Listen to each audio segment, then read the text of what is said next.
just went ahead and turned it around. We'll see how this works. Yeah, we're having technical difficulties. Yeah.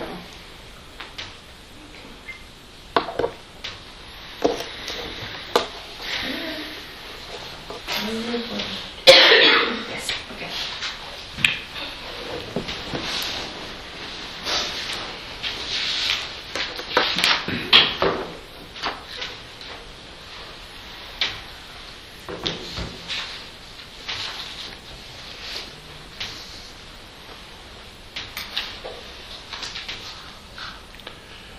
All right, we're ready, Paula? Yep. All right, everyone, welcome to the Troy City Council meeting for February 18th. I'll call the meeting to order and stand for the Pledge of Allegiance.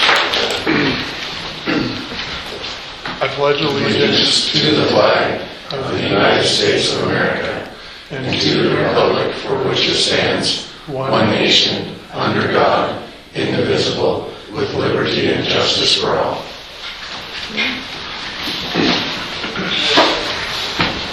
Just to let everyone know, we're kind of having a little technical difficulties with our normal setup, so we're just running off the laptop. So if we can try to be courteous and not cut other people off, because the audio gets pretty jumbled when two people are trying to talk. So just to give everyone a heads up on that. And we'll move on to public comments for matters on the agenda. Does anyone have any public comments?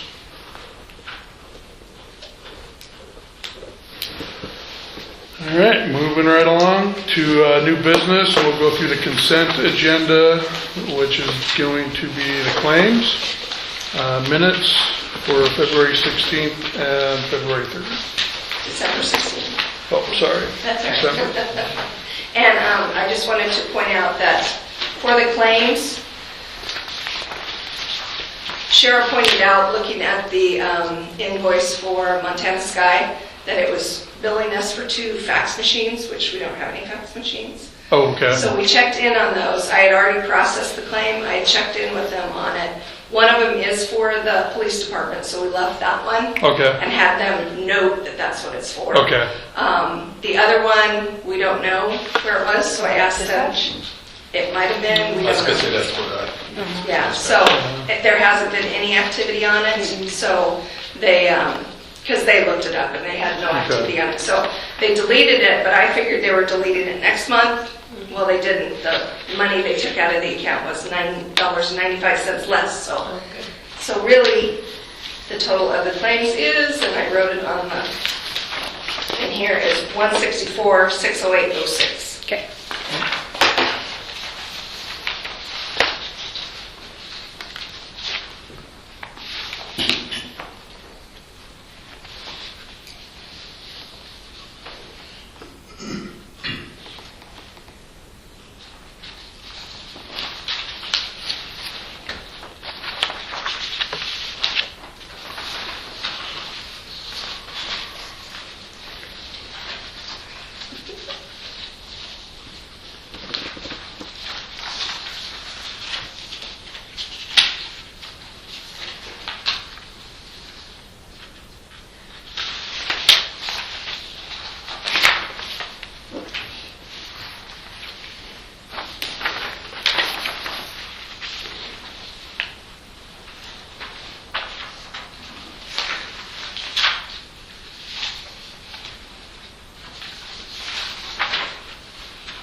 Did we have a training with the budget? What's that? Do we have the tree removal budgeted? Probably came out of electrical department for maintenance. No, it came out of street. Yes, streets. Oh, okay. It was one that was partially in our right of way. Something that beforehand would have been donated, but now we got a bill for. Okay. So we had to take it from somewhere, so it seemed the most logical. Okay.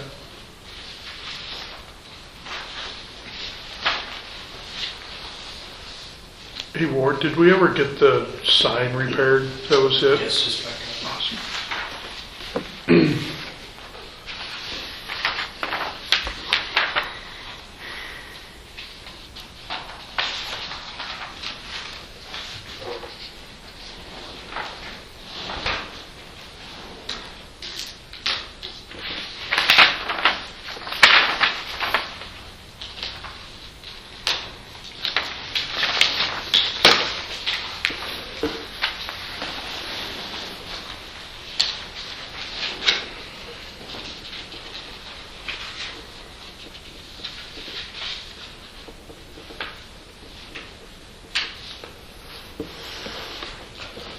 You guys ready? I'll ask for a motion to approve the claims for February 18th. I'll make a motion to approve claims. All in favor? Or second? Okay, a second. Getting a little ahead of myself here. I'll make that second. All in favor? Unanimous, all right. I'll ask for a motion to approve the minutes for December 16th for the city council meeting. I'll make a motion to approve. Is there a second? I'll second. All in favor? Then I'll ask for a motion to approve the minutes of February 3rd work meeting. I'll make a motion to approve the minutes. Do you have a second? I'll second it. All in favor? Alright, moving on to new business licenses. We have a couple here. And when we're done with you guys, you can leave. You don't have to stick through the whole meeting. I know we're not that exciting. So we do have a new business for Kaylee Skranick. Kaylee? No, come on up and kind of explain what you're doing. You just stand. Over there, so, yeah, or wherever. Kind of informal. Okay. My name's Kaylee Skranick. I'm a licensed barber. I live in Troy, but I'm currently working in Libby, so hoping to work closer to home so I don't have to commute as far. So barber, you're fully beard, Yup. you have a barber's chair, Yup. okay, Straight razor. okay, He doesn't need that. all right. Yeah. You just picked up a bunch of new clients. What are your days that you're going to be open? Monday through Saturday, but not Wednesday. Okay. Sounds like. Very nice. Where February- are you operating out? Oh, yeah, CD Boss with Oh, Chris. oh, yeah. okay. Nice. Mhm. Yeah, you don't have to have a living now. All right, so anybody have any questions? Well, a question if a barber even needs a business license. So if they're licensed through the state, like a plumber, electrician, and a barber or hairstylist, technically no, you do not need a business license in Troy because you're double licensed. So if you want to go forward and donate to the city of Troy, we would greatly appreciate it. Heck, yeah. But yeah, no. So it's really up to you what you want to do. I'll go forward with it. It's her requirement, so. Okay, Yeah. all right. There we go. So I will ask for a motion to accept Kaylee's business license for Clear Cut Barbershop. I'll make a motion. Do I have a second? I'll second. All in favor? Awesome. Welcome. There you go, pretty straightforward. Thank you very much. And Shara will send out your business license here in a couple days. So you should have it, or you may be able to talk her into coming down and grab it if you need it earlier. You can leave with good luck, guys. Yeah. Just so happens I need a beard trim, so. And moving on to Liberty Log Homes with Justin Hammonds. He wasn't able to make it tonight. He wasn't gonna be able to make it. Today. Is he up in Rosebud? Is that the same guy? Yeah. Okay. Didn't he come and get a business license? He's got. Yeah, he has. Yeah, what, that one was for meat cutting, or Yeah. is that? Micro farm. The micro Yeah. farms. Micro He's gonna farm. have a nursery. She'll have multiple ones. Yeah. Okay. So I haven't talked to him about what he's doing up there, so I guess it's up to you guys if you want to hold this over till next month, table it, or if we want to go forward with it. He's been in here several times. Yeah, we know him pretty good, actually. I mean, there's no reason not to give him one. Yeah. I feel the same way. Okay, so I'll ask for a motion to approve Liberty Log Homes. I'll make a motion to approve it. Do I have a second? I'll second. All in favor? Unanimous? All right. And then moving on to Modern Storage with Kip Hartman.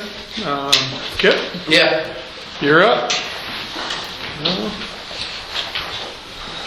well, I guess not a new business, just taking over for Larry Davis. I bought the units that are in town here and also at the top of the hill there at Lake Creek. Oh, so you bought both of them by the Oh. canteen and on top of the hill? Yeah. Oh, nice, nice. Top of the hill up by the junction with. Yeah, Lake On Creek. the right right on hand Lake side, Creek. the other ones, there's errands on the back side. Oh, yeah, yeah. So the one right off Lake Creek Yeah. on the left hand side. Okay. So, yeah, not looking at making really any changes on the ones in town. Probably add some lighting. There is no lighting, and I know that's probably going to make maybe some of the neighbors maybe a little bit mad. But Security. but I feel like there needs to be some lighting there. The ones up on the hill got security cameras on and lights. The ones in town get lights and security cameras this summer here. So Nice. those are the only changes that I'm really looking at making. The ones up, I guess those ones aren't Lake Creek. I don't know if that's in the city limits or not, but So, no, yeah. So no changes to the ones here in town aside from lights and cameras that'll be going in. Nice. sounds good. So you won't have any questions? Anymore? I'll ask for a motion to accept Modern Storage business license. I'll make a motion to accept. Do I have a second? I'll second it. All in favor? Unanimous. Next we have Dollar General. See ya. Thank you, Kip. Yeah, thank you.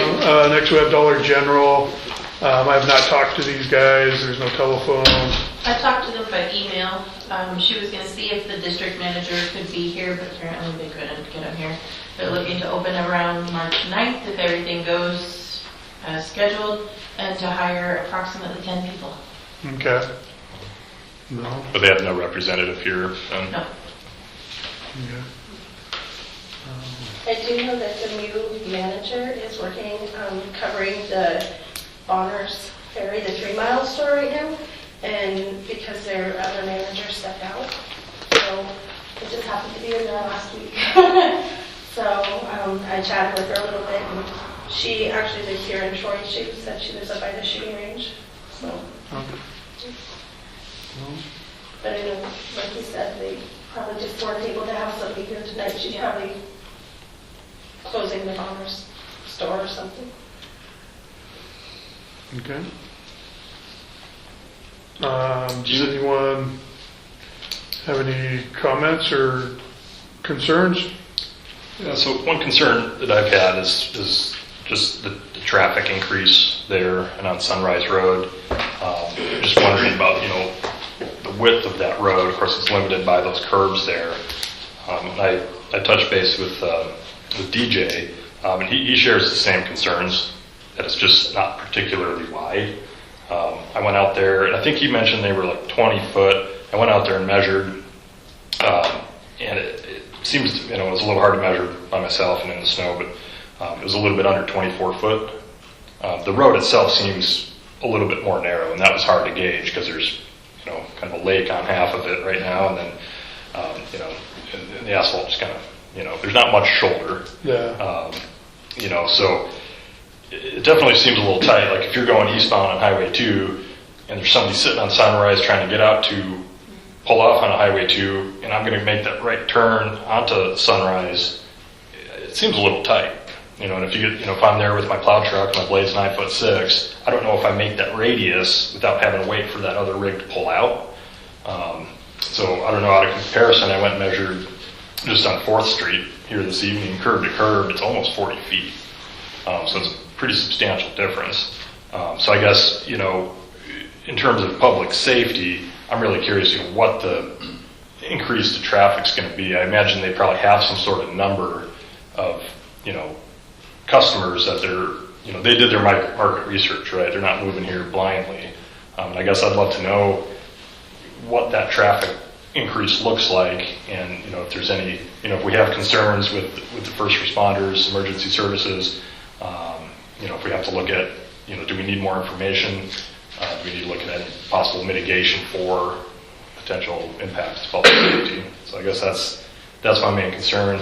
Other than that, I think they've done well with putting that fence up, at the request of the neighbors. And I don't know, does anyone know, had they put that fire hydrant in? No, they said they weren't going to do it. They said they're not going to? Last time I talked to the general contractor, and this has been a while ago, it was still pending, and they wanted to see if we would split the cost with it. And I think everybody knows where our water budget is, so. And then he actually left, so I have no idea where that's at. I can maybe get a hold of Aaron and get his number and follow up and let everybody know if it's truly dead or not, if they've made a final decision on that, so. TJ, can I ask a question? What does the Iron Creek Cantina, I mean, I see semis pulling up. I know the Iron Creek itself is probably wider than what Sunset, is that it? Yeah. Sunrise is. But do they loop around and come back out? Where do The they- semis? Yeah, when they deliver product to... They go sunrise, twilight. Huh? They go down sunrise and twilight, and they back in early in the morning Oh, because they go past my house. no. I just see them like if I'm whatever out and about or taking grandkids to school or whatever, I'll see sometimes the semis turn and they go up. But I've seen them go by, come out or They come out that way. into twilight. Yeah, they usually turn on sunrise, go down twilight, and they pull in to the store so they can unload, or the restaurant, and then they pull out on Highway 2 and they leave. So they I've seen them the other way. I Oh. mean, I've seen them going up Iron Creek. Oh. Or, yeah, Iron Creek Road and going, because that's where Trevor, like, yeah, on the opposite end of the guess, yeah. Another question I have too, it's on here, their email address is tax-beer and wine license for Dollar General. Are they planning to sell alcohol? If I'm not mistaken, there are different provisions in the city code for that. Possibly in the future, but that's just, that email address takes care of business licenses as well, so.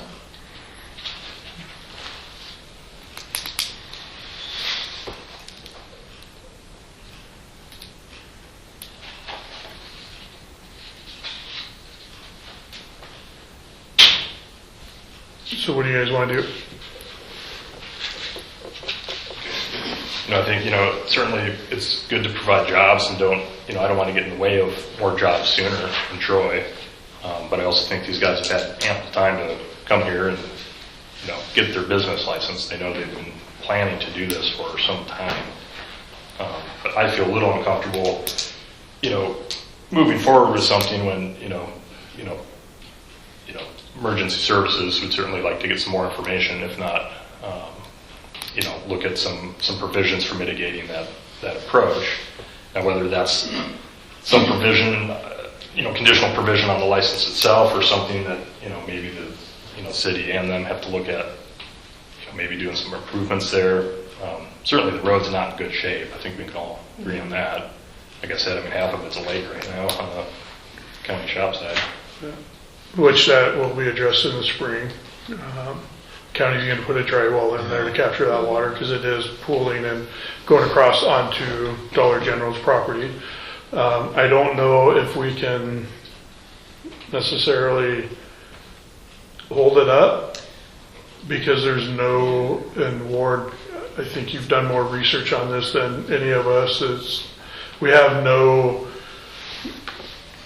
MCA or city code to say you have to widen the road to accommodate business I think unless. From what I remember, the big hangup was, so you got, I thought it was a 60-foot right-of-way, it's actually a 50-foot right-of-way, but from the county's fence towards the Dollar General is 50-foot right-of-way.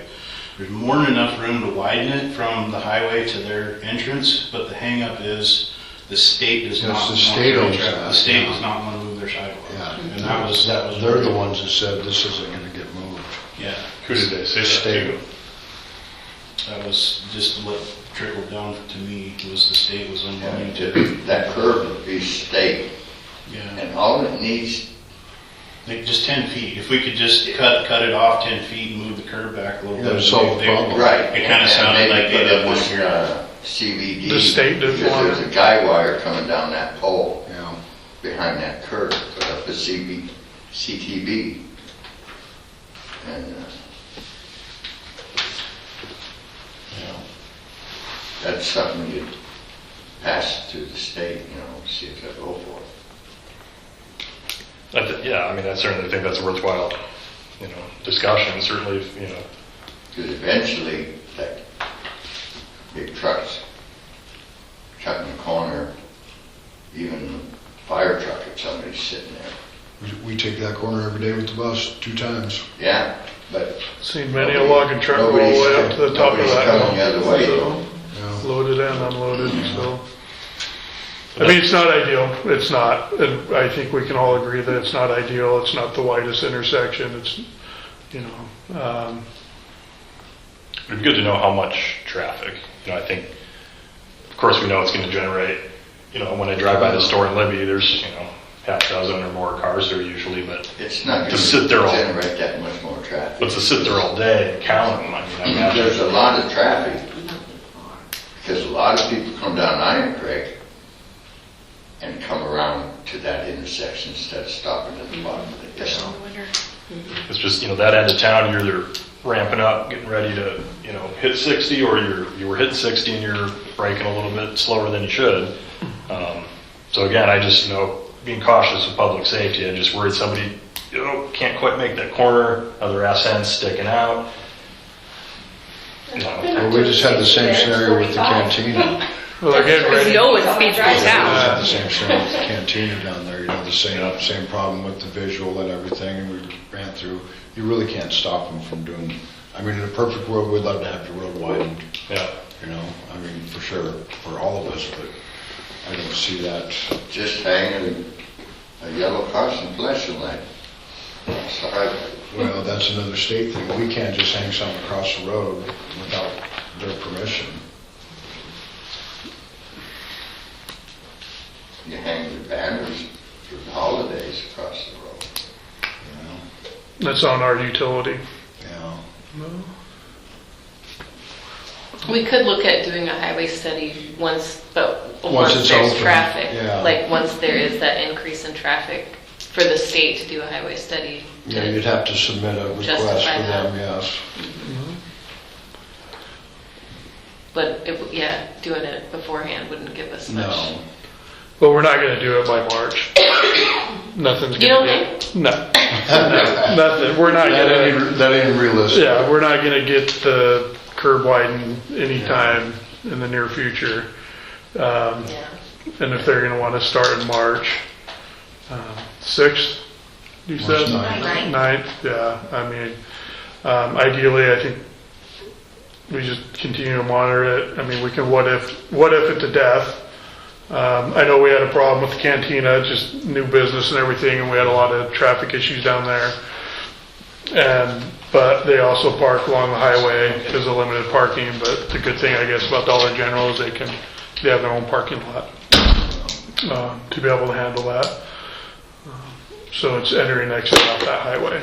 So, but it's up to you guys on what you want to do. You want to table it and see if we can't resolve this before they open. We've never told a business, no, they can't open without a business license, just because we only meet once a month.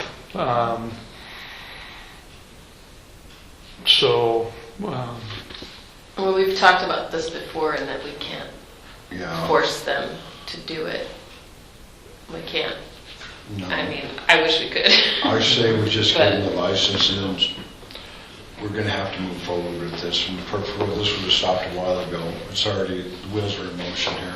We wanted that road moved around, you know, we tried every way possible to get what we get, and that's what we got.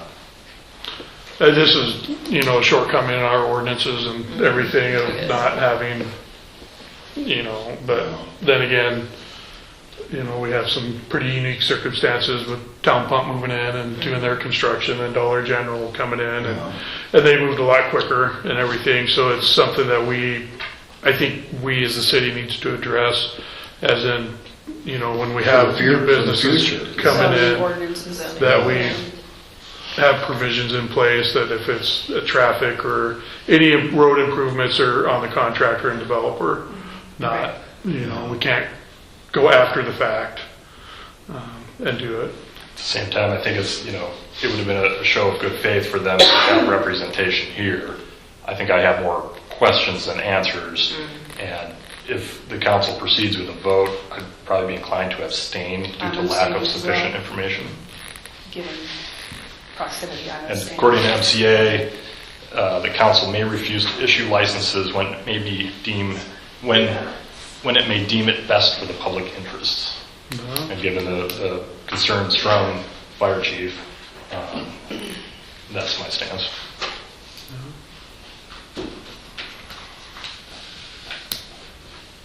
What do you guys want to do? You guys can still vote. You can be a tiebreaker. We can abstain. It would have been nice if they had sent somebody to answer questions. Right.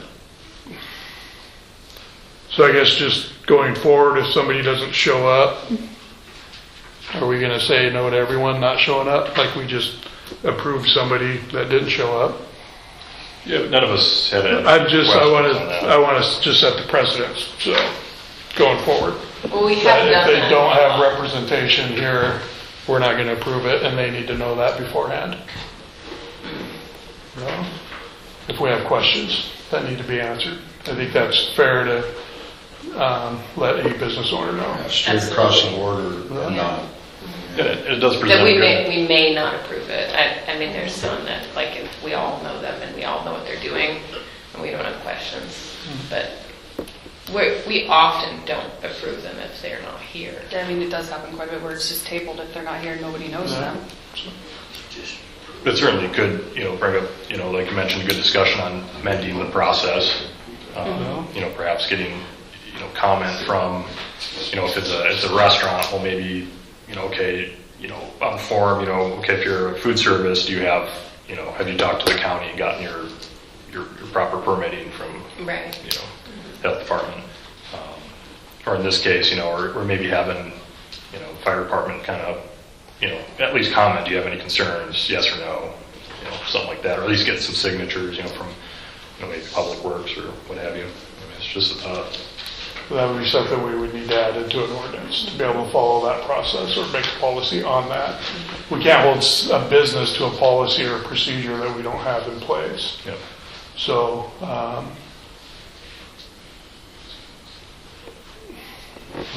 so if we want to do that, we need to set a policy in place for that, not just hold this business accountable for that to be able to get answers, and not approve their business license because of that. in my opinion. Yeah, no, and I totally agree. And, in this case, compared to like the log home builders, wouldn't imagine that creating much traffic. Yeah, you're going to get delivery of logs and trucks, here and there. This one, is it 100? I would say you 200 probably cars? have more of a traffic hazard coming off that hill with a load of logging truck turning in left into that Rosebud subdivision and cars going out of town. Because that is where it transitions from the top of the hill, 65 or 70 to 35 at the bottom of that hill. Yeah.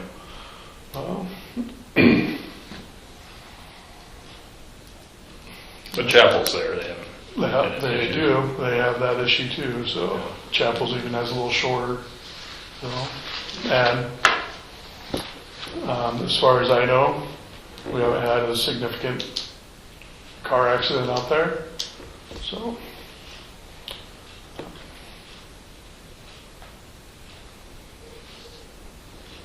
Have they given us a word? Did you leave?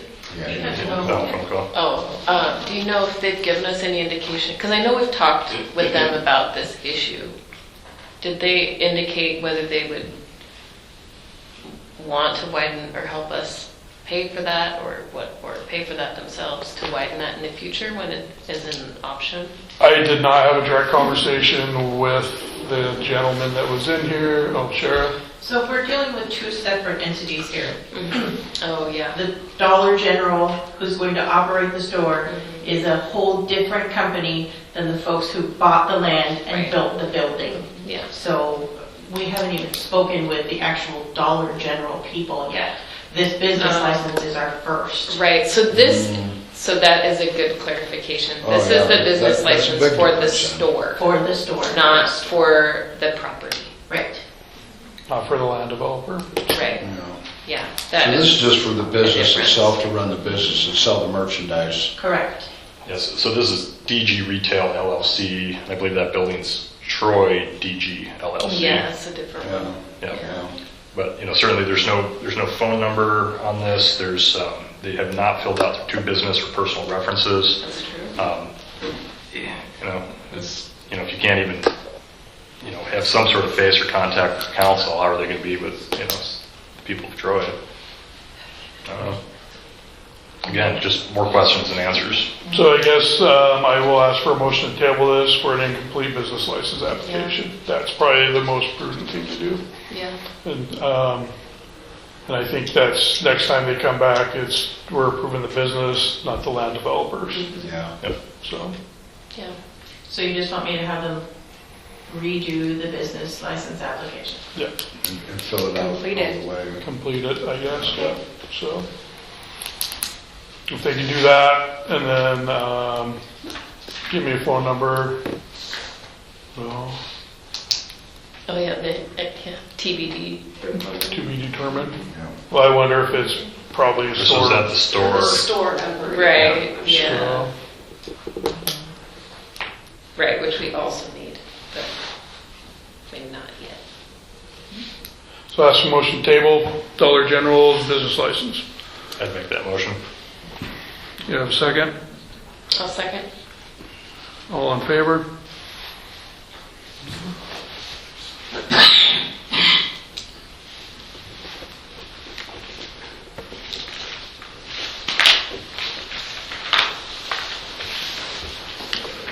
All right, moving on to Housing Committee letters. So Housing Committee, we've talked about this for the last couple months. We went out for a period of time for interest to the public, and we did open it up for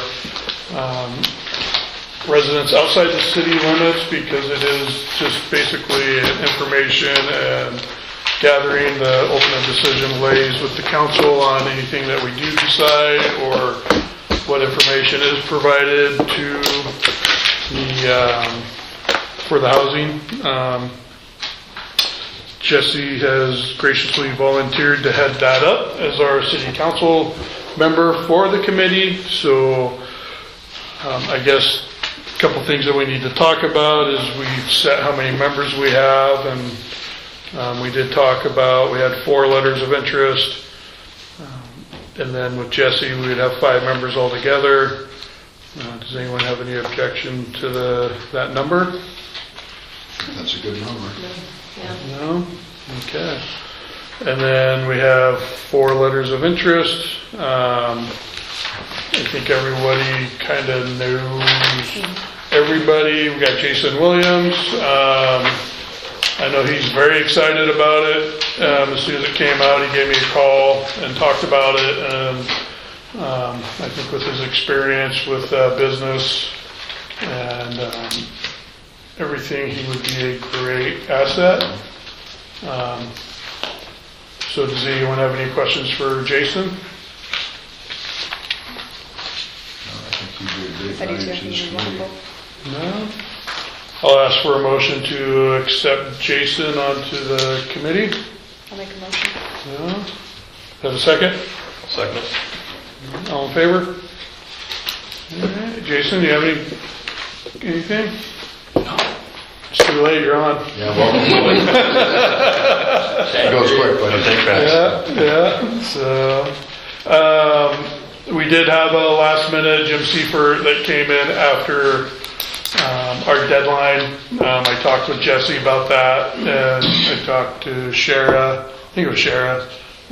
I can't remember now, but it's just I think everybody knows Jim, and he'd be a great asset to the committee. He's been a lifelong resident of Troy. He serves as on our county health board. Yes. So I'll ask for a motion, or does anyone have any comments about Jim? I'll ask for a motion to accept Jim onto the housing committee. I'll make a motion to accept Jim. Do you have a second? I'll second. All in favor? Awesome. And then Cherie Miller, very questionable individual.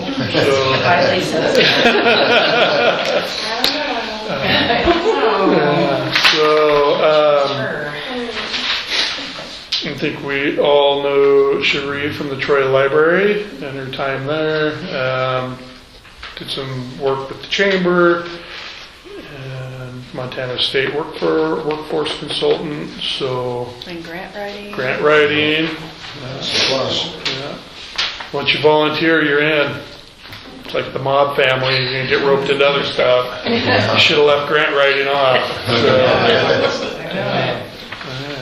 Cherie, do you have any questions, or does anyone have any questions for Cherie? I'll ask for a motion to accept Cherie onto the housing committee. I'll make a motion. Do you have a second? I'll second. All in favor? Deal. And then last but not least, Susie Taylor. If you've been to any city council meetings, you definitely know who Susie is. So, Susie's also very passionate about Troy and what Troy does. She volunteers. She helps out quite a bit. She does a lot of work for our museum up there. It's much appreciated. So, do you have any questions, Susie? I do not. Does anyone have any questions for Susie? I'll ask for a motion to accept Susie onto the housing committee board, or committee, sorry, committee. No? I'll make that motion. Jesse, do I have a second? I'll second. Scott, all in favor? Good deal. Well, thank you guys. I think it'd be a great Favor. committee. So yeah, so our housing committee is formed, and strike the record of any mention of my board. We don't want to go down that road. So it is a committee, not a board. So just kind of what we want to do is just explore opportunities either through grant writing or rural development loans to get some kind of housing put together on our vacant lot. What makes sense, what's feasible, will it work, explore that, and you guys can kind of set your schedule on meeting I'm assuming Jesse will kind of head that up and kind of go from there. It's pretty open for ideas, but kind of the general kind of overarching is that Troy is very in very much need for housing, low-income housing for our residents, any residents coming in, and then also if it's feasible to be able to generate some income for our general fund. I think Sharon and I looked at some numbers with our apartments over here, and I think it brings in about 20 to 25,000 a year for us, which, knowing our budget, is significant for what we can do with it, for our parks and everything else, police department, fire department, and stuff like that. So if we can somehow increase that, that would be great. We're to the point with our general fund budget that we're kind of maxed out on how much money goes out versus what's coming in. So we have to get a little bit creative on generating some revenue. And I think this is a perfect opportunity for us. So, And one that doesn't include raising taxes. yeah, raising taxes, we'd have to go out to vote, and I think Montana State's last property tax hike shot us in the foot for being able to do anything like that. So, Jesse, do you have anything? We got a question back here. How many units in the apartments that you got? over It's now? just going to be kind of dependent on what makes sense, whether it's, No, you know, in Oh, it's our existing- in existing of four, I'm sorry. Four. Yeah, Yeah. yeah. And they're permanent, I suppose. What's the turnover on that? They're all the time full, aren't they, Sharon? I mean, They're pretty stable. We Yeah. had a couple of them open this year. They're one bedroom. 3 of them are one bedroom, and one of them is just a studio. So it's, we've got a lot more. Something to think about. If you can put something new next door, remove that one and make it bigger.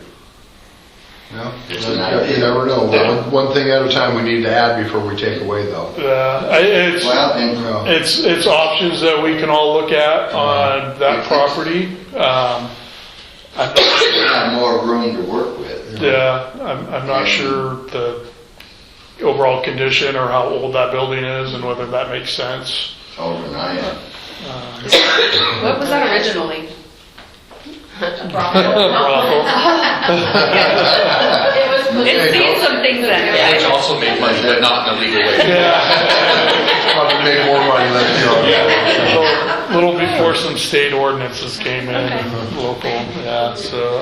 Railroad was close. Yeah. Oh, okay, that Makes makes a lot of sense. Actually, probably looking at it, we'd probably have to check the historical records on Yeah, the jail is historical. Yeah, the jail. whether it's something we can even do, tear it down, so it might be It's not on historical. the registry. There we go. No, just the jail and the the bridge bridge. and the jail are the only two that are on the Okay. Montana registry. But it would sure ruffle a lot of feathers. Oh, Oh, boy. yeah. Memories. I don't think anyone's alive that has those memories, Scott. So. Maybe they're alive because of those. What's that? Maybe they're alive because of those memories. Oh, some descendants. Yeah. Anyways, we're digressing heavily. So, yeah. So that's kind of overall. Jesse, do you have any? You're kind of tuned in with some county stuff, ideas, and everything. So. Yeah, certain resources and to explore. But yeah, I'm excited, and I think the committee has good range of skills and experiences, but everybody's is passionate about it. So yeah, I'm excited. And I guess procedurally, it being a committee, that would still need to be publicly noticed and the agenda posted. So do we need to have those meetings here or? Probably not the bar. Oh, Jason, okay. Not a brothel. And not at someone's house. Yeah. So. It's good. But we certainly could have them here. Yeah. Public meeting, yeah. You can have them here. I'll be there. So maybe then here, moving forward, I can connect with you, Paul, as far as arranging some times and reach out to everybody. Great. All right, so we'll kind of wait for your lead on that, Jesse, and everything, yeah. You know, to reach out to these guys, get all their information. Yeah, do we have contact info? I think it's on all of their applications for their letters. Yep, everybody's contact info. Good. So I'll be in touch. Thanks, everyone. No, appreciate You it. guys can bail too. Of course you are. Thanks, buddy. Thanks, Jason. I'll visit you. What's that? I'll go out to visit you. Alright, sounds good. I see ya. I can see this. First time. Yeah, no. All right, moving on to our audit for fiscal year 2022 and 23 with Nicole. She prepared some documents and the audit report, and I'll turn this over to Nicole because there is no way I am going to try to decipher this. So I will leave it up to our expert. All right, yes, so we did complete the audit for fiscal year 22 and 23, and everything went well. Yeah, it did. We did have more findings and things that we found more than usual, but we'll discuss all of that. First off, there's a letter dated February 18th, and the information that I provided, and some things that I'll note in this letter. This is where I would communicate issues with the audit process. There really wasn't a lot of issues in that regard, so these are just some kind of standard things that we can talk about. The second paragraph here, there were no new accounting policies in 22 or 23, so no real big changes in the accounting. And estimates, accounting estimates, we always kind of talk about those. They were the same as in the past, where the state pension plans, your PERS and MPORS, are based on actuarial reports, and so there's a lot of estimating that goes on into their projections for 50 plus years or what have you. So those estimates can always change, but we do the best we can in looking at what they've done, and it looks good to us each year, but certainly it does fluctuate, so that's something we like to make sure you're aware of. On the second page, corrected and uncorrected misstatements. So uncorrected misstatements, those are things that we found during the audit, but we don't necessarily correct all these small little things all the time. So, and those adjustments are attached to this letter. They're on the back page. So those are there, but they are considered immaterial. And there were some material error corrections this last audit. So we did get those corrected, and we'll talk about what those were as we go through the audit report. So, and that's all I'm going to review in this letter. Unless you have any questions. All right. So if you look in the audit report on page 3,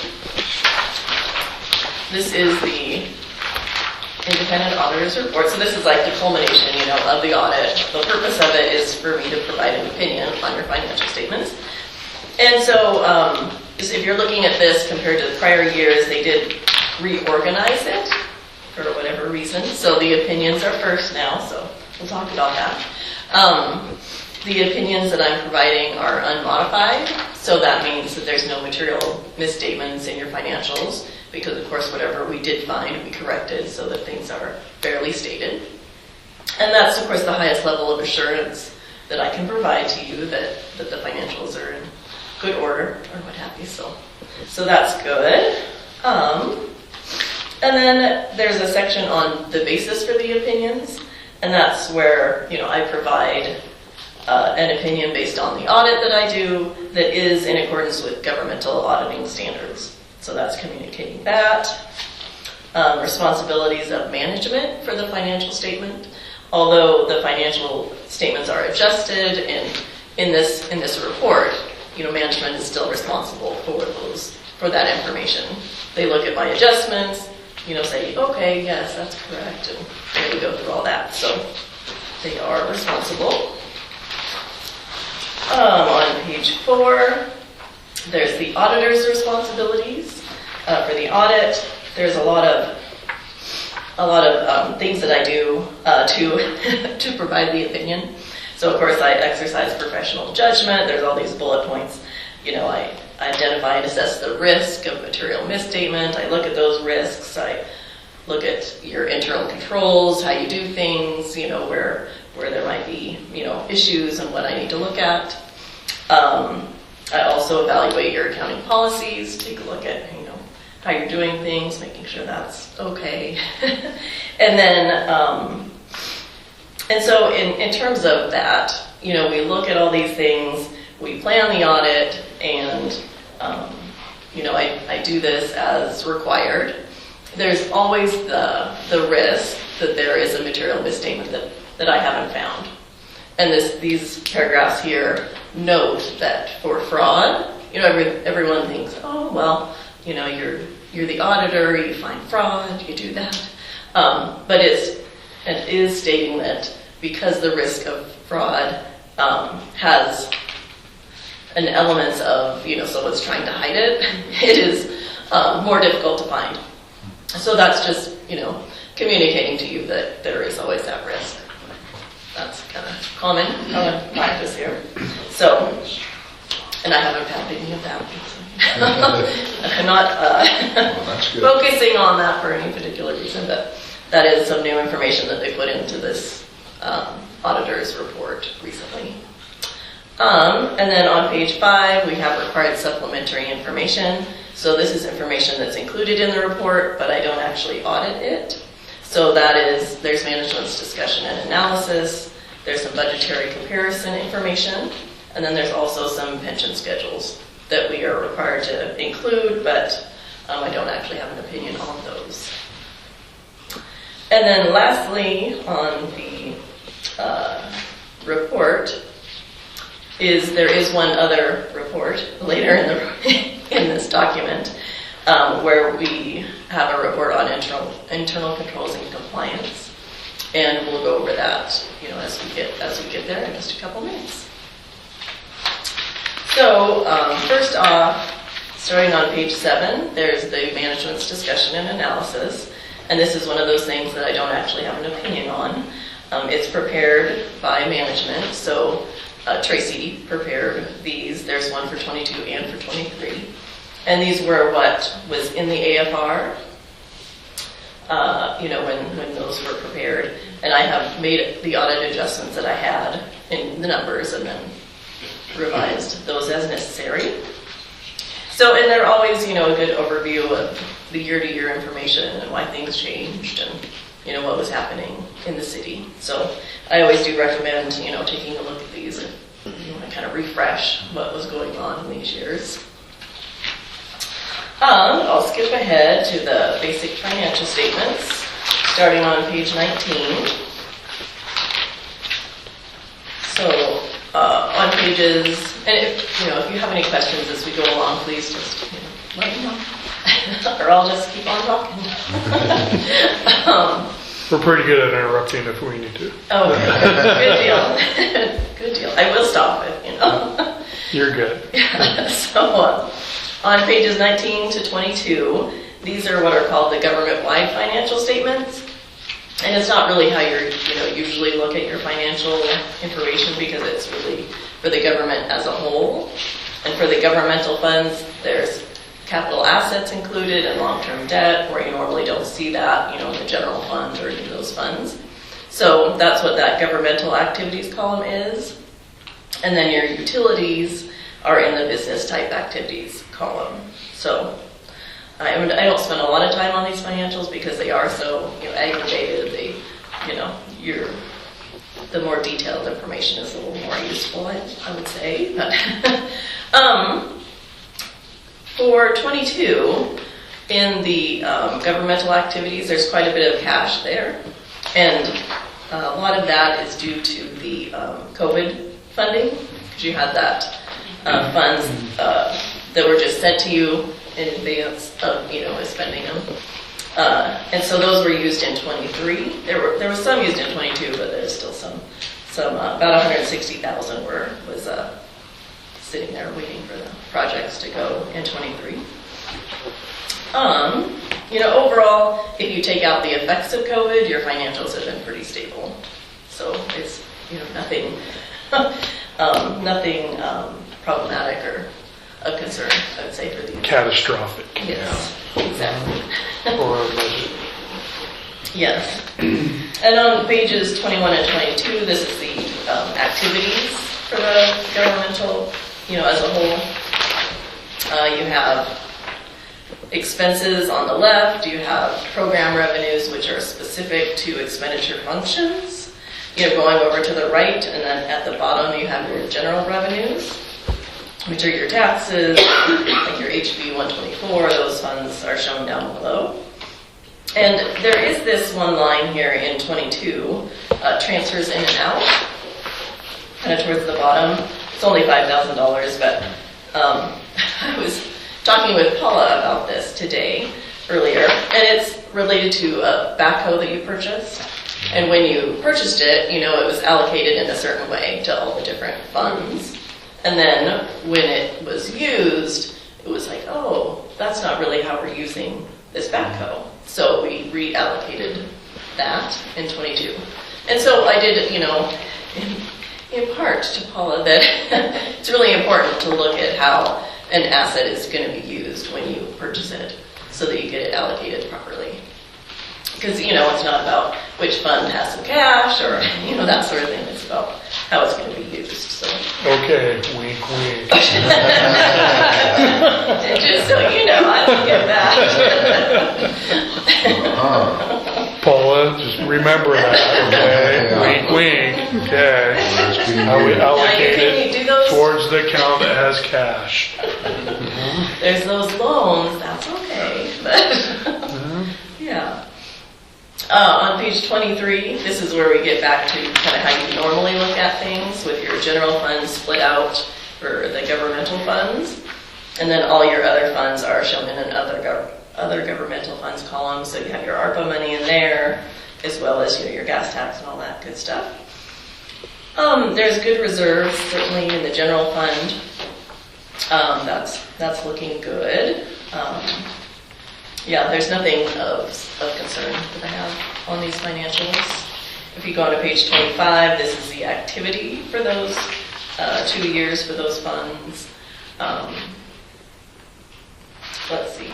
Yeah, and it's fairly consistent. There's no, so other than the ARPA money, that's just sitting there. Other than that, and that funding wasn't necessarily used in these funds, so you don't really see the impact other than having cash in 22 and not having it in 23 because it was, moved to the water and sewer funds to be used. So nothing too overly significant there. You're just kind of rolling along as you do because you only have so much available in that general fund to work with. On page 29, it's the start of your utility funds where you're showing water, sewer, and electric separately. I want to say your cash is adequate, but it certainly could be better. We did have a slight compliance issue with the bond requirements. There is a note relating to that, and I also noted in that note that you did increase rates in 24 to address, needing more revenues. So I thought that was important or good because we did have, we're looking at being right on that, right on that level there. So that was good to see. Let's see. And on that, bond covenant thing, we do have a note disclosing it, but it was not considered material. So we don't have like a finding that you're out of compliance with your covenants. It's just kind of noting that you had a amount that wasn't quite up to snuff by a certain amount. So, just so you know that. So, so that's great. Down towards the bottom, there's this line, capital contributions. And that's where you can see where you had in the funds, some grant-funded projects. So in 22, there was 86,000 used. I believe that was the ARPA funding from the governmental that was moved over there. And then in 23, there was quite a bit more with overall about 400,000 in water and sewer that was funded with grants. So that's always good. I mean, there's a lot of money flowing out there, so gotta get what you can get for sure with all that ARPA stuff. And then on pages 33 and 34, there are the cash flows, which is just kind of a different way to look at the activity for the water, sewer, and electric funds. There was cash provided by operations, which is good, because I always like to see that. Even without, the rate increase, it's positive, and with the rate increase, it'll be better. So that will then, increase your reserves. So that's good overall. Any questions on your financials? Race through those, but. Paul? Lots of information. Yeah, lots of information. And if, questions come up as you know you're going to take this home tonight and study it. So feel free to let me know. Starting on page 35 are the notes to the financial statements. Again, for the first note here, accounting policies, there were no new accounting policies, so I won't review these in great detail.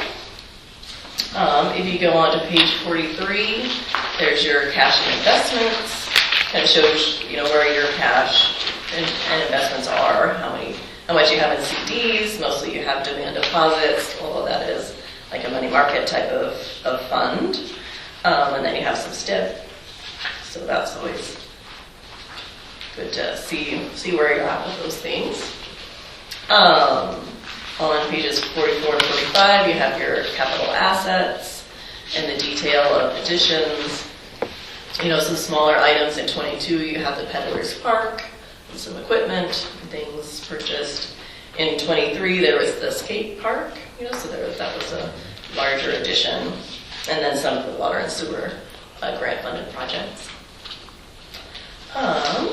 Then on note 5 on page 46, noted your backhoe loan was paid off in fiscal year 22, so that's good. So then the only debt you had for 23 was the revenue bonds, and of course your compensated absences or sick and vacation leave that's outstanding.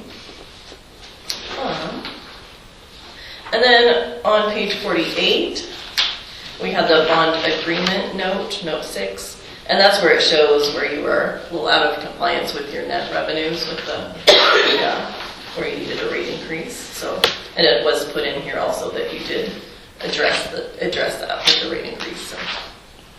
So that's good. Note 8 is lots of information on the pension plans. So PERS and MPORs, if you have any questions on what those plans are all about, you can just read this for your information. But I'm not going to go over in detail with you because, we could be here all day talking about that stuff. So if you go to page 64, we will skip ahead to fund balances. Note 12, that kind of shows your allocation of restricted funds. And most of those funds are restricted based on state law. They're in their own funds and they have to be spent in a certain way. So that's just kind of highlighting what those restrictions are.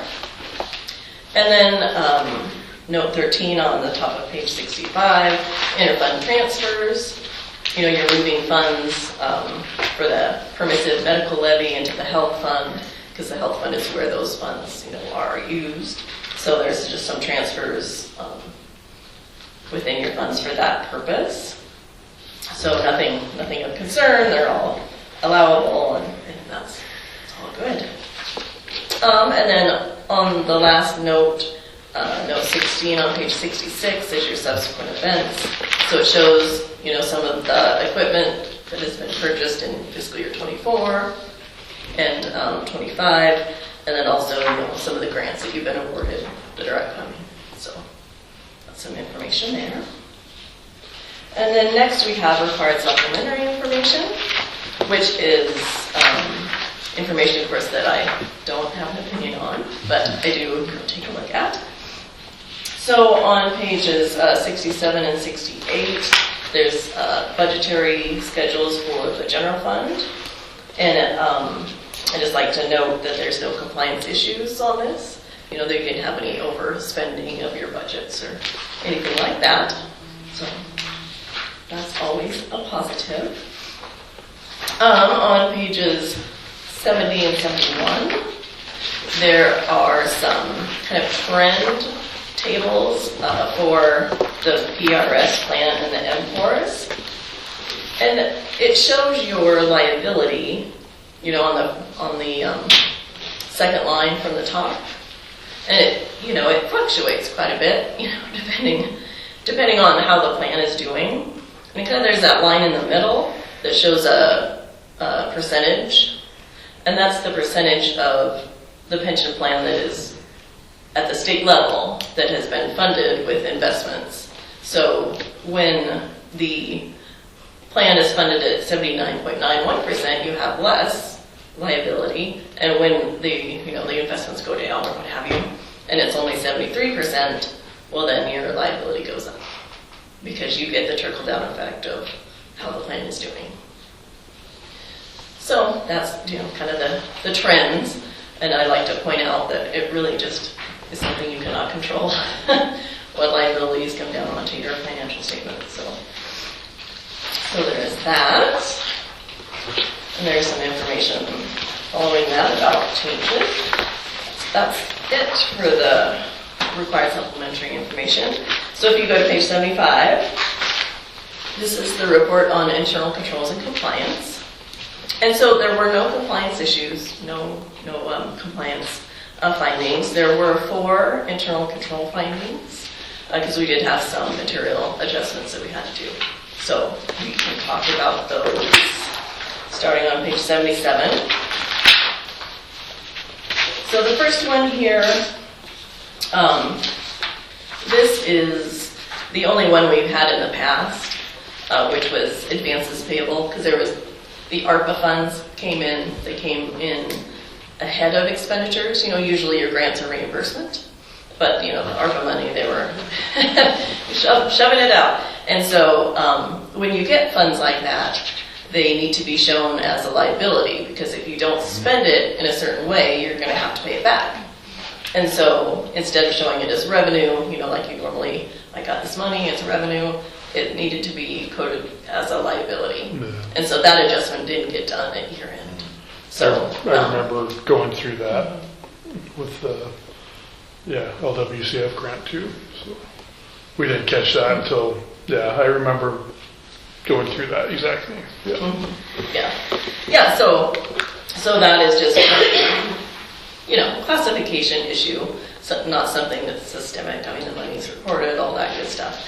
But it did happen in those 2 years, 21 and then in 22, and by 23 we spent the funds, so it's not an issue. I did discuss it with Paula and why that happened, and if something like that happens again, that there's certain things we need to do.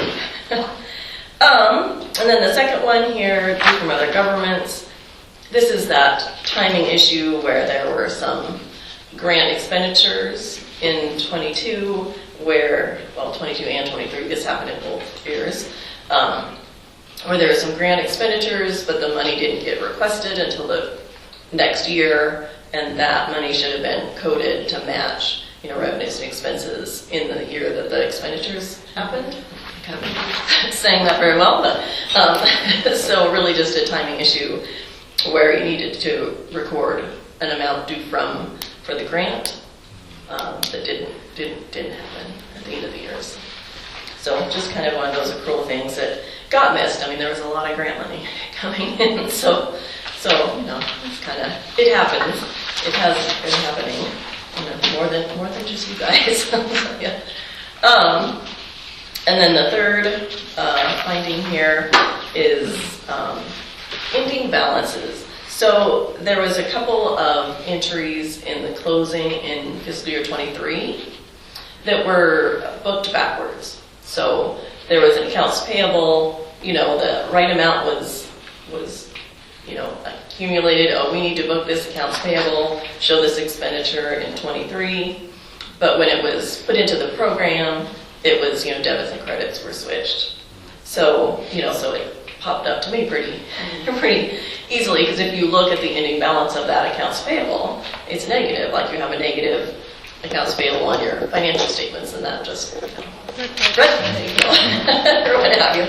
So, and there was also a pension adjustment for electric that was backwards.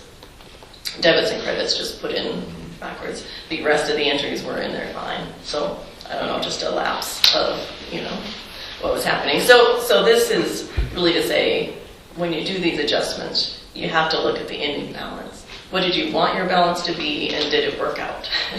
So those two things are kind of lumped into this finding, because that is something we need to do.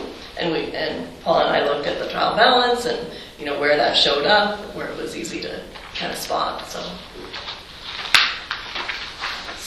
that should be good. And one thing about that too is you do have this for fiscal year 24. You have a person, helping you do your AFR, and so those issues should be addressed. Okay. I wouldn't anticipate that person would do, those things. So, and they found this issue for 23, to fix it. Okay. 24. So you shouldn't run into those same things going forward. And then the last one, inventory. There was an increase for fiscal year 23 in the cost of some of the bigger inventory items, where all those, I would say the cost was based on an estimate of what the current price would be for all the, what are those called? The transformers. Oh, yes. The big giant one, the costly transformers. And so, so the list was updated based on some estimates of what, replacement costs would be. But for our reporting, of course, it's based on historical cost for the inventory. So we adjusted it back down to a more historical number. So, as you buy new things, you update the cost and whatnot. So I'm sure some of that probably needs to happen, but just only as you purchase new things. So that was that adjustment that we did here. So, and those were the findings that we had. And Paula is putting together what we call a corrective action plan to send to the state to say what we're doing or what you're doing, what you guys are doing to fix those issues. So, yeah.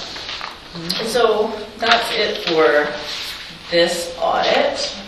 Upcoming fiscal year 24, there's no new accounting policies, so no issues there.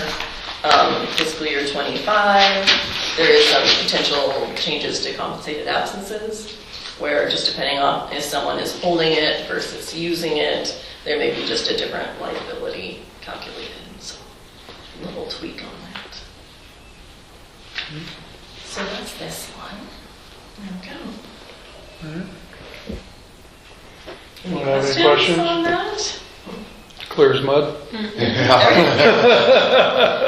job. Yeah, that's why we pay you. Yeah, absolutely. Dark mud or light mud? Loves mud. But that is a good point. Paula, do you have any questions or comments or anything you want to add? Her and I went over a bunch of stuff today, and in the past, so. And we have to accept this, don't we? Do we have to vote to accept it? I can't remember. I think you really do. I mean, Okay. it is what it is be. So it's been submitted. It's, some places do, some places I don't don't. remember really- accepting it. I don't remember either. Oh, yeah. Been through, I think, 3 And of it's already them. been I don't- submitted. Yes, it's been submitted. Okay. It's out of our hands now. If not, we can do it next month if we have to. Yeah. All right. Well, Nicole, I appreciate it. Yes. I know it's a lot of work and everything. That's a question for you guys. Okay. So, So the question I have, not on this one, is going forward now. So in talking to Danielle Vincent, I'm not sure how to pronounce her first name, at Local Government Services, she suggested, since we're so far behind on 24, we talked about this before, of doing the next audit as a 2-year. So doing FY24 and FY25 together. But we just need to, who are we going to contract? How are we moving forward for that? okay. So there's a couple thoughts on that because we've looked at that, and Nicole, going to put you on the spot a little bit here. Very And, understandable. Nicole knows our budget in and out, our policies, our procedures, and what we do and how we do stuff and everything else like that. For what we have budget-wise with our limited budget, and Nicole, this is something you're going to have to reconfirm on your commitment to be able to deliver our audits on time without extension. Yes. So we need I would like a verbal commitment from you being able to, because we were in the hot seat, Yes. with this, and we don't want to be continually in the hot seat, so. Yeah, and it was really interesting this fall with the cities and towns that, the grantors just really were very, this is it, you're cut off. I'm like, okay. I mean, and that knowledge is certainly like, okay, cities come first. If we have an issue, you guys just have to be done, right? Yeah. So, and there is the question, do you do fiscal year 24 separate? Do you do the 2-year together? If you did fiscal year 24 separate, it would be a little more difficult to say, yeah, I can do it. The 2-year, yeah, because I am getting things that are on my end, so.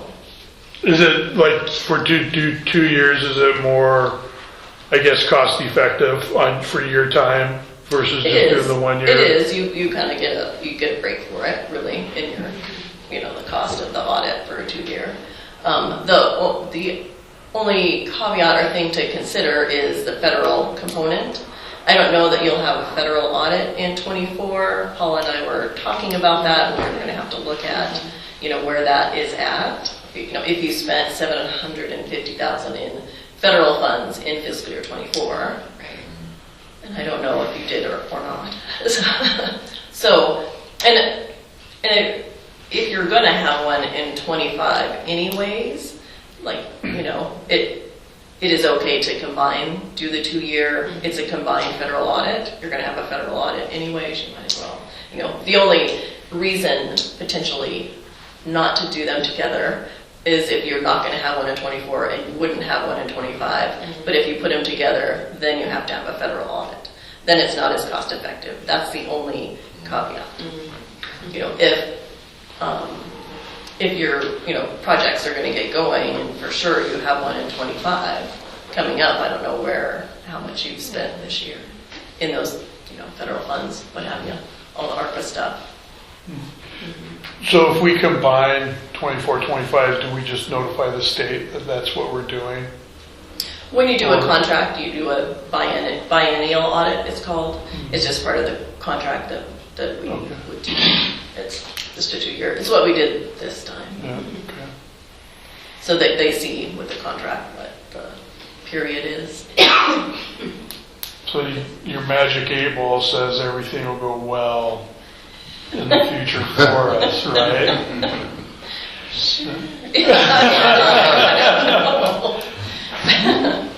I do feel like, some of the problems we had in this audit, because we were in a time crunch, right, trying to get this done at the end, and there were a lot of, adjustments. And so it was, difficult. But I do feel like those issues aren't things that should continue forward, with. They should have been addressed. With the external person coming and looking at the records and doing the, helping out with the AFR. Some of those things should be. And then there are a couple things that I've talked with Paula about, the inventory and that backhoe issue in 23. The allocation had to be corrected on the depreciation schedules going forward for the capital assets. And so it's different from what you guys had in the end of 23, which then affects 24. So I want to provide that to her so that she can get the revised depreciation schedule for 24. So even if you don't revise your EFR, it's like ready to go, and it's, and then you can fix your 25 for the changes that'll happen. So, I don't know. That's a little too much information, but. No, it's just with the possibility of losing ARPA money and funding, not necessarily ARPA, but some of the other funding, without getting our audit in on time was pretty stressful for us, because our budget better than us on this side of the table. The reality of that is, and us to take a $50,000 hit would be catastrophic. Travis has some kidney. Realize that's in his contract. Other duties as assigned. Yeah, other duties as assigned. So. And I don't want to. We have ARPA. We want to. We rely heavily on grants and everything. You want to get whatever you can from those grants, and you want to make sure you're, and we don't that's what they're looking at. It is important to get these things done timely, and this certainly it's never my intention to be where I have been at. So I do want to say, if you do a separate 24, I would consider, getting that handled, but it's a little less like, 24 and 25 together. I don't see any, issues with that, because, I'm getting my. That's because the deadline would be further down the track. Yes, because I'm catching up on some others, at the end of this fiscal year that would then, open up the, from January on, a year from now. Yeah. Okay. Do you have any other questions or concerns on? So I think, what you might want to consider, or I will certainly talk with Paula about, would fiscal year 24 be federal? Right. And, how it's looking for fiscal year 25 with federal, grants, just to see where that's at, so you would then know what makes sense in terms of any cost differences with federal versus non-federal. Because that would, it adds a few $1,000s to your minutes. We should get a heck of a discount for stress. Just saying. Probably. Just saying. Just throwing it out there. So. Understand. All right, so we'll wait for you to get a hold of Paula with that information and everything. I think we do a contract here pretty soon, right? Yeah. To get you under contract for a significantly discounted price. Yeah. So. Well, now, I haven't been, increasing my prices like a crazy person, like a lot of those other. Yeah. It's a supply demand right now. No, and I think that's one thing that's the pricing that you do give us and the quality of work and everything is fair, and it works within our budget. And like you said, our budget's, if we had to go out to another firm, it would be double, triple of the service you provide, and that would be very difficult for us to. I don't know, honestly, I probably should increase my prices some so I can get some more staff and get this rolling a little That's too bad we're locked in. Yeah, They took a verbal out of that. yeah. We got to record it here, so. No, we do appreciate it, and thank you for the presentation on the budget. I know everyone will go home and read it and have a thorough understanding of it, so. But yeah, I take it you're driving back tonight? Yeah. Yeah, so if there's not anything else, safe travels, yeah. So, St. Regis. You should see our bus is coming from Superior on the way back right now. Our girl played basketball Yeah. down there. Oh, yeah. well, we'll turn you loose so you can drive back, so. Thank you, safe travels. Yeah, thank you. Thank you.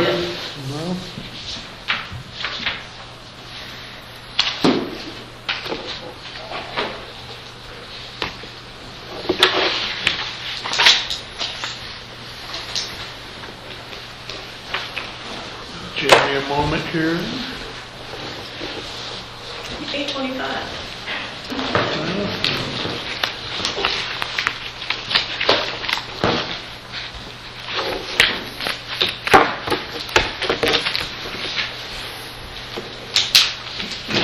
Thank you. Thank you.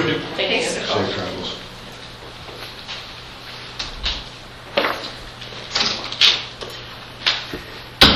We might as well tell him already approved him. Yeah, you're approved. Yeah, you showed up to the pony show late. Sorry, I was having much fun in the sawmill. I didn't hear my alarm, nothing. Just got carried away. All right. Thank you. Yep.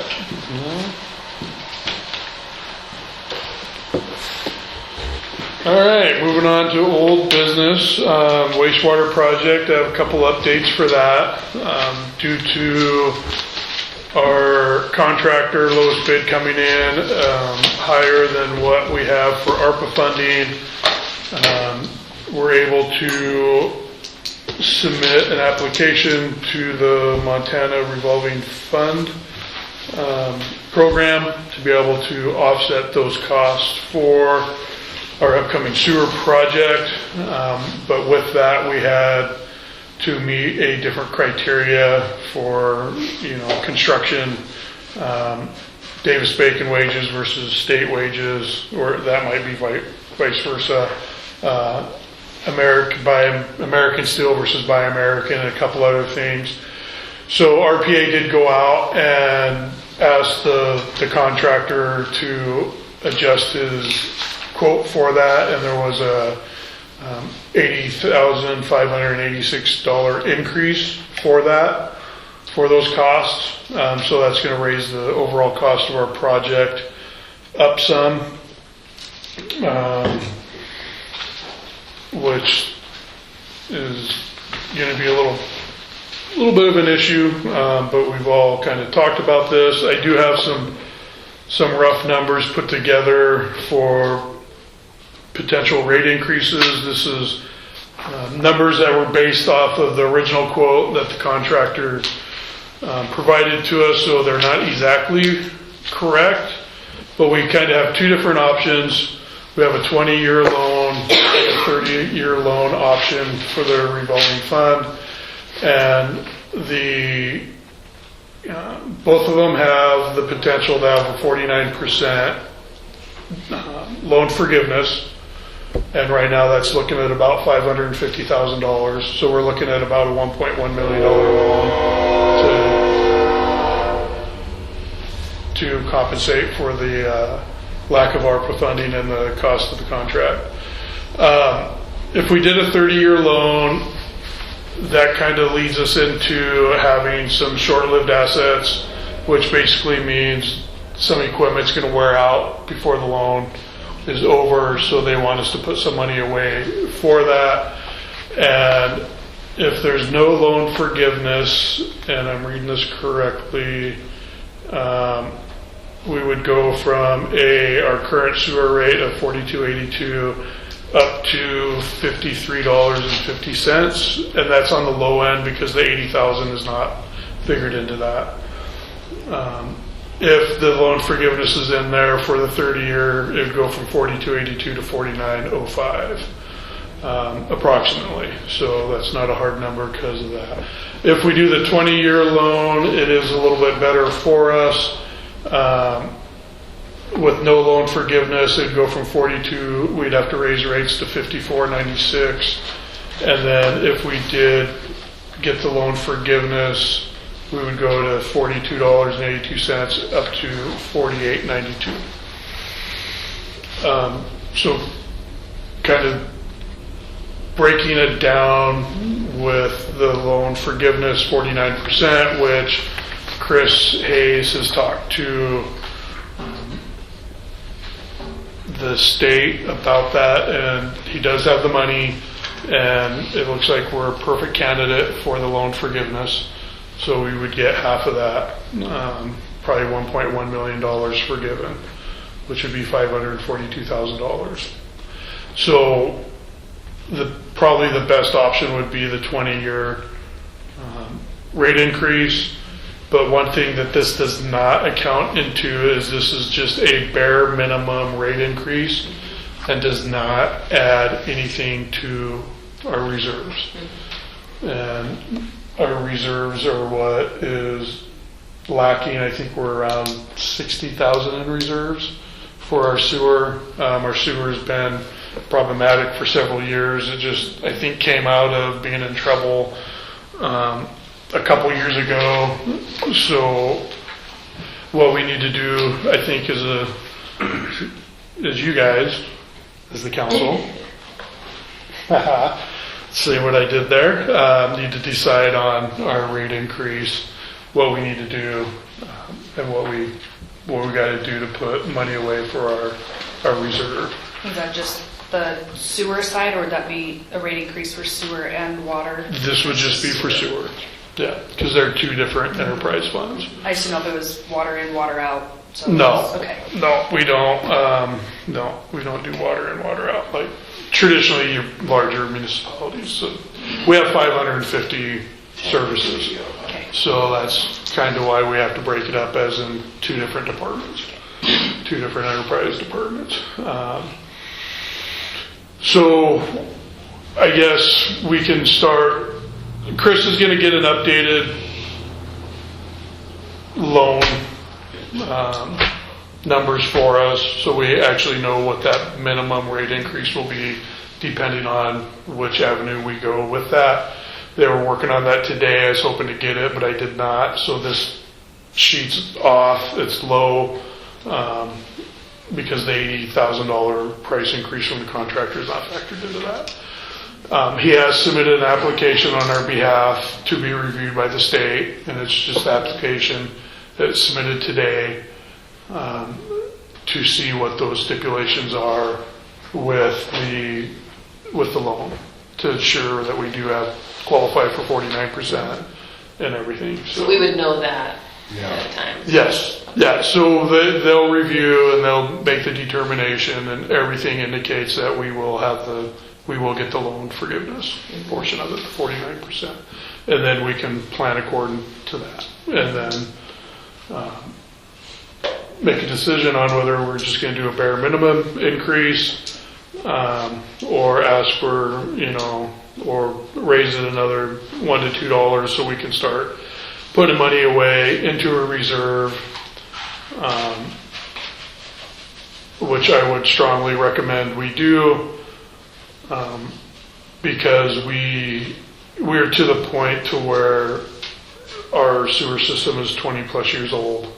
We're going to start running into operations and maintenance problems, things that are going to need to replace. And when you're talking about municipality wastewater items, they're not cheap. So just the cost of a valve increase from an 8-inch plug valve, total unit cost of going with that was $4,600. That's just the increase. That's just the increase. I think it's like a $30,000 plug valve. So, and right now, if you think about if we ask for $1 extra a month out of everyone, that yearly cost increase that we would get for our reserve wouldn't even cover that if we had to replace it. Talking with Ward, we did go through with Ward, Chris Hayes, the engineer, and myself, and the project's critical for us to do, and being able to get in there, do the sludge removal, make the repairs. We're to the point where we have enough sludge in our ponds that it has to be taken out, just like a regular septic tank. You got to pump it out every so often just to clean it out and maintenance it and let it start over. But if we get to a certain point with our sludge, then our turbidity increases, and then we can get fined by DEQ on our discharge into the river. Basically, we have too dirty of water. So we're to the point to where everything that was proposed we have to do. Sludge removal, the aeration line repair, the removal of solids and recognizables through the Headworks building. It's all, we can't, there's nothing that we can cut to save it to where we won't have to do a rate increase. No. And part of that loan is if the rate increase is required, correct? Yeah, we have no other way to pay that loan if we did not do a rate increase. So, yeah. No.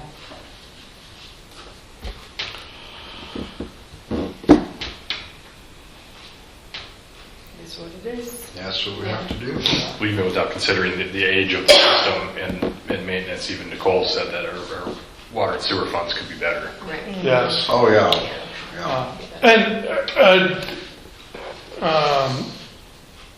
Shauna knows this, just being on the council as long as she has. Just historically, the council has been very conservative on rate increases, and have done the bare minimum. I think the biggest one we did was electrical 5 years ago, was a 6% increase. I think that was one of our largest increases in utilities in the history of Troy. But if you look at our electrical department, we have lots of reserve. We're able to do some routine improvements without jeopardizing and dropping down.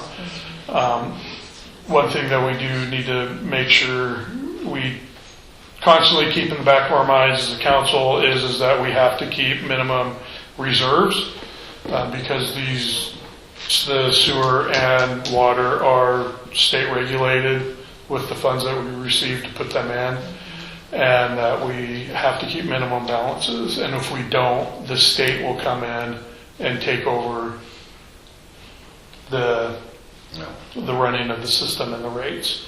And I'm sure it would probably be a one rate increase of ugliness. So we all drew the short straw on this one with the sewer project coming to a head. Has to happen. Yeah.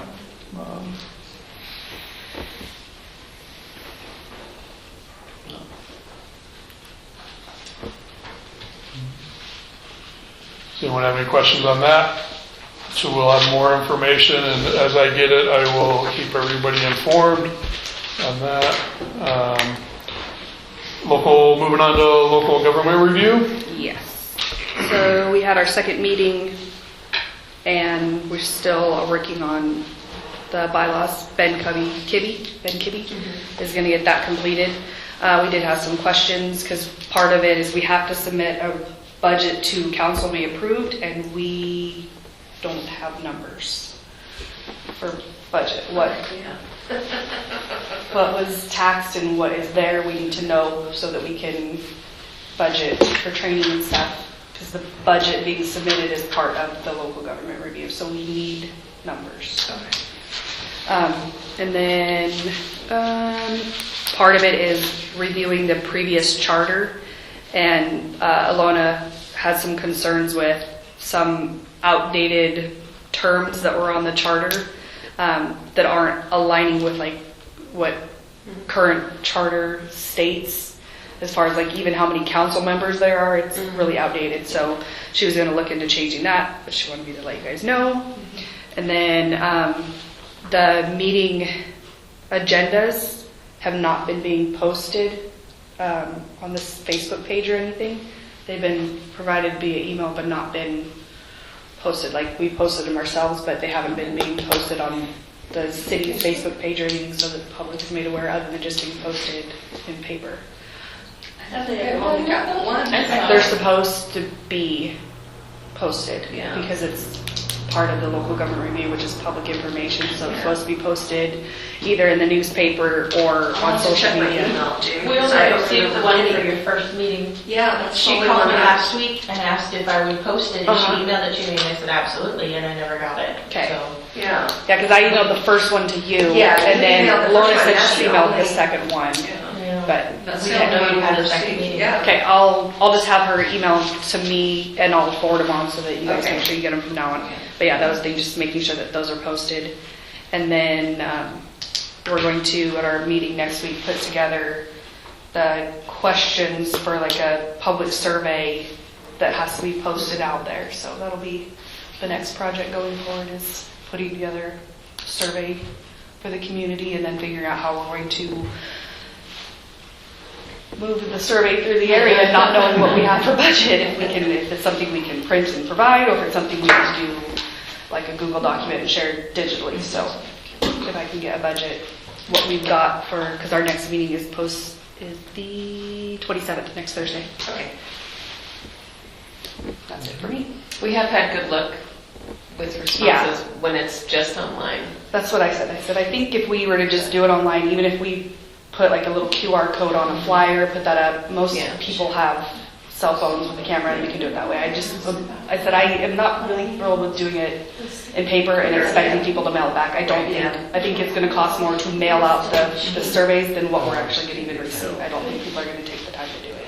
I think one too is your survey has to be residents only. So Yeah, that's the only problem. be able Yeah, to and filter so we that. were talking about in there, like, you have to put your address down on the survey, one of the questions. A lot of you can skip through, but you have to put your name, your address, to make sure we are actually getting City of Troy residents, not just Yeah, because anybody.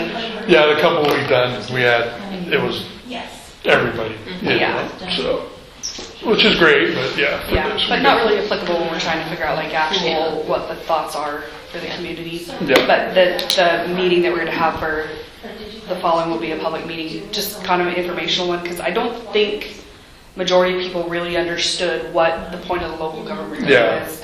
Like, when asked, I think they just thought like, oh, it's just gonna audit like the city of Troy. And that's not what, I mean, the committee really has no authority to do anything other than just say, these are the options for Yeah. other local governments, other than the council that we have. So, I think if people were more informed of what it was, I don't think people would have wanted to pay on their taxes for the review for residents, but, Perfect. Okay. so that's it for me. Any questions? All right, thank you for taking that up, so for sure. And then moving on to the annexation of 118 West Kalispell. Yeah, they did their part, I just need to next step on our side, ordinance or whatever it is, yeah. Okay. So hopefully, maybe on next work meeting, Yeah. we can have that as a topic in case we get it together and vote on it. Perfect. Is it getting hooked to water and sewer? Is that- They've been, right? They're hooked to one, not the other. Yeah. Hooked to water and not sewer? Yeah, which I is, believe so. Yeah. yeah. that's what I was- I Yes, think it because is. they've been attached to water for 20 years, Yeah. they need sewer. Yeah. But they need sewer, so they have to be annexed to get the sewer. All right. Moving on to department reports, I guess we'll just have Travis go through yours really quick. Yes, sir. So, Talking with Levi, he's still putting together that training for us, and I forgot to put on here, got the stuff, the targets and stands and stuff ordered for the fire and stuff. So we're working on rebuilding that program, and also, as soon as that stuff comes in, we can get up there and just get a qualification in while we're rebuilding that. We did hire Ian Smith as our new patrol officer.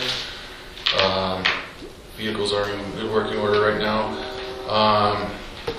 Working with the sheriff's department on our records department, training with, we invite them to our training. When Levi gets set together,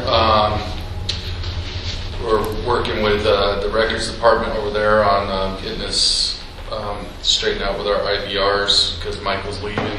Michael was doing our IVRs. So he's taking care of that. And then we made the necessary upgrades on our computers so the sheriff's department can complete their Flex patch, which is the system we're connected with them on. So we're good to go there.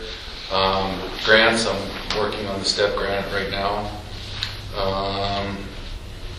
And of course the COPS grant was approved and we're still working on getting that filled. And then we had 48 calls for service this month so far, 4 agency assists.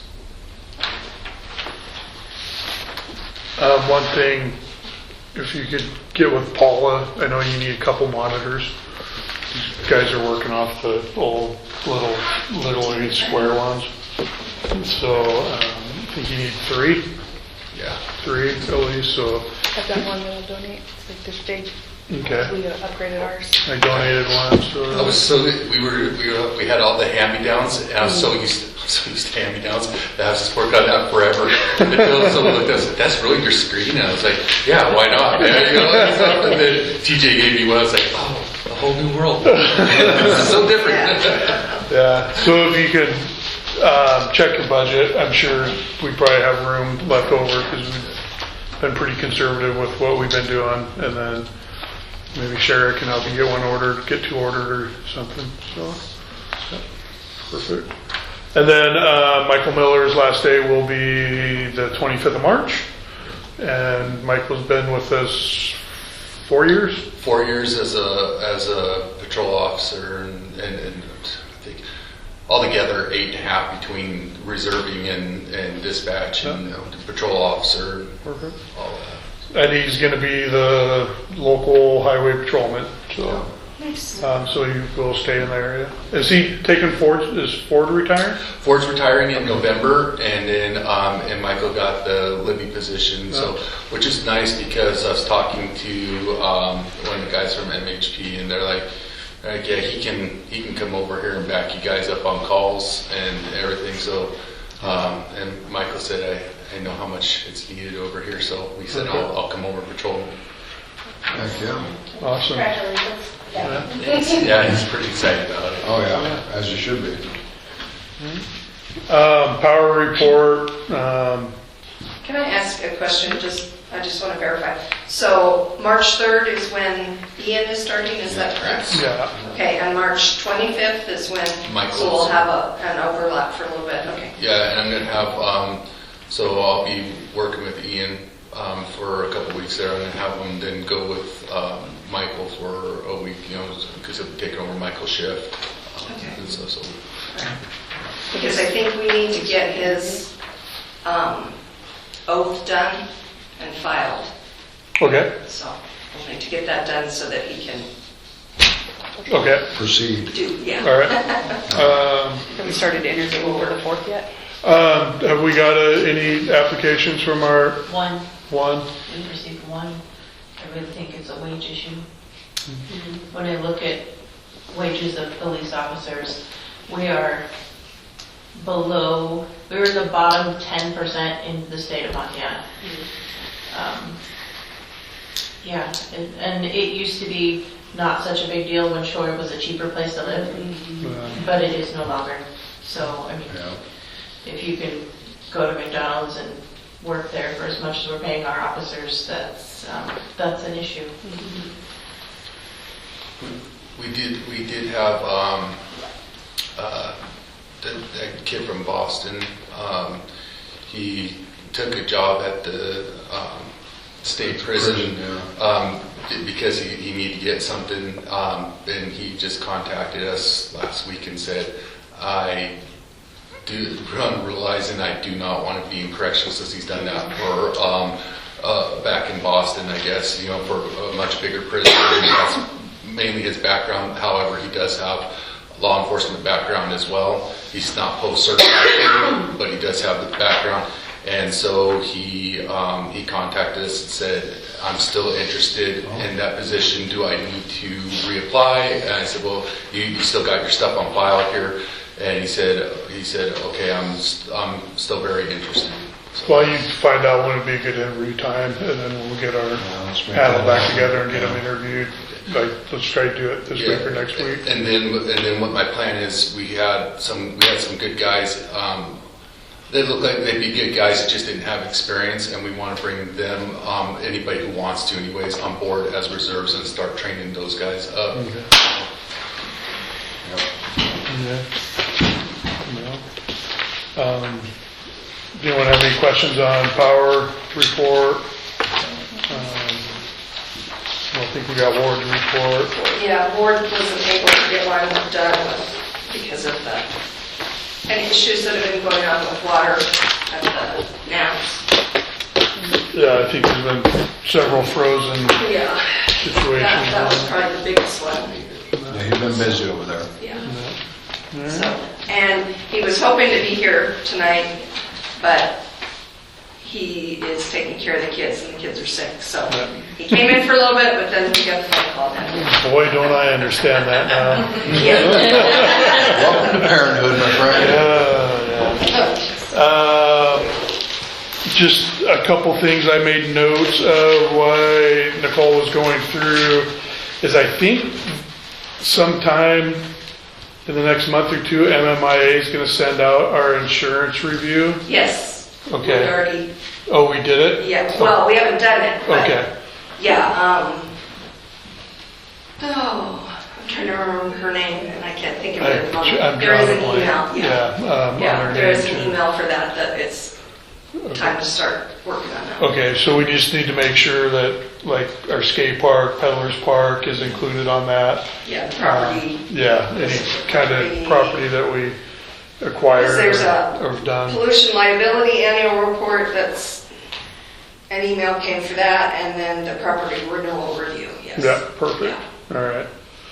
Okay, that was the main one that, when she brought that up, and insurance-wise, that I was thinking about. Okay.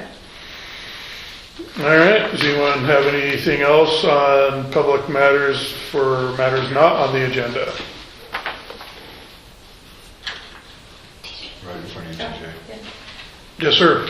I had a question if there was an update on the design of the Troy flag. That's on me. Oh, yeah, no worries. It is.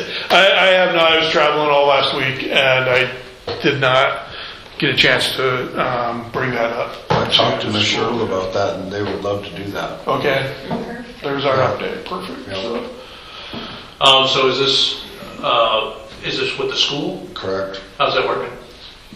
Slowly, right offhand, we're trying to turn it over to the art teacher and to the school system and have the kids try to design some, and then come down here and pick one out or whatever we want to do. I don't know. That's We'll figure something out like fantastic. that. That'll be cool to have the kids. Yeah, well, we're going to have the kids do it. Yeah, fantastic. Yeah. So is that just a picture, or is there also a motto? Well, that's a good question. So we're thinking both, actually, a picture and a saying. Absolutely. Can I submit an idea on that regard? If you write something up and I could give it to the superintendent, we could have something to go with. 100%. I'll do that. So, Do I just come into the office? yeah, I'll be around the school. I'm always around somewhere, dude. Or on a tractor driving around somewhere. That's me. I'll let my wife know she works at the Yeah, she's the front office elementary, lady. and I'll let With her Barbara. know that someone's gonna drop. Yeah, that was the sooner the better. I'll do But it. if, like for a motto, Just Yeah. something for a Troy I mean, thing. I think we should probably, as a council, talk about a motto before. Well, we don't have to accept anything, right? I mean, we're just getting ideas for the kids, you know? Yeah. Yeah. And we never knew, one of the kids might come up with a great motto, you know? Right, yeah. Okay. You know, maybe we could take something from their knowledge, you know? Where's this going to be at? The kids are just gonna do it, give us something, and we're gonna maybe incorporate it. We don't really know yet. Are you building something? City flag. For city flag. Yeah. Yeah, so for my business, I have the United States flag, I see. But for symmetry, I wanted 2 flags on either side. Uh-huh. And Montana has a state flag, but I didn't find, I looked it up, and I couldn't find a city flag, and so I brought it before the council on that one. Arguably, Just an idea. arguably the best logo in sports, in all the sports, the Milwaukee Brewers ball and glove baseball logo, very classic, was. Moving on. Student- No, no, was it from a young kid? Oh, nice. Is that hockey? Keep it up, TJ, keep it up. Sounds like you need to put the bug in the ear of the high school students. I think you have that. He has kids in the school. Granted, Oh, there you you go. made tens of millions on that logo, Yeah. they probably got nothing. Right, yeah. Signed baseball. All right, any other comments? I have a question. Since you were discussing the zoning a little bit with the Dollar General issue, so has there been any movement on that with that committee? Like zoning Troy? Yeah. No, we have not discussed that any further. We've talked about putting in more stringent requirements for building. That would cover that, I think would be more applicable than zoning. I think, in my opinion, zoning Troy is very difficult because we're landlocked. In my opinion, zoning's for if we're gonna go adopt in the future a large section of property, that we have that set up in place, that this is gonna be what this land use is for. I think zoning Troy would be very difficult and limit what can happen in the future if people don't sell, like if we make only highway front property be residential, but nobody sells their property, then, or excuse me, commercial, and nobody sells their property, we could lose out on a business. That's my opinion. I think it's very difficult. So I think we need to look at more stringent building codes that address more modernized construction and problems that we're gonna definitely see. You're on that committee? Yeah. How often So do you that's guys- only a small part of zoning. Yeah. So what you're talking about that you think we should do is zoning. So, So when do you guys have your meetings? oh gosh, well, we should have one. Now that you brought that up. Yeah. Yeah, we should have one, because that is kind of the next, it was always going to be the next step after the growth policy. That's what I was gonna say, wasn't that gonna come from the growth policy? Yeah. Yeah, so there's recommendations in there. Which, So with the, I guess going back then with the growth policy, did that move forward at all, or? it's been approved and like incorporated as a city guiding document. So it's something we can go jump off of, but it's also something we need funding for to do the zoning process. Right. Thank you for asking, because need reminders. All right, I'll ask for a motion to adjourn. Do I have a second? I'll second it. All in favor? Thank you very much, I appreciate it. Drive really quick. Yeah. All right, everybody have a good night. But 2 more.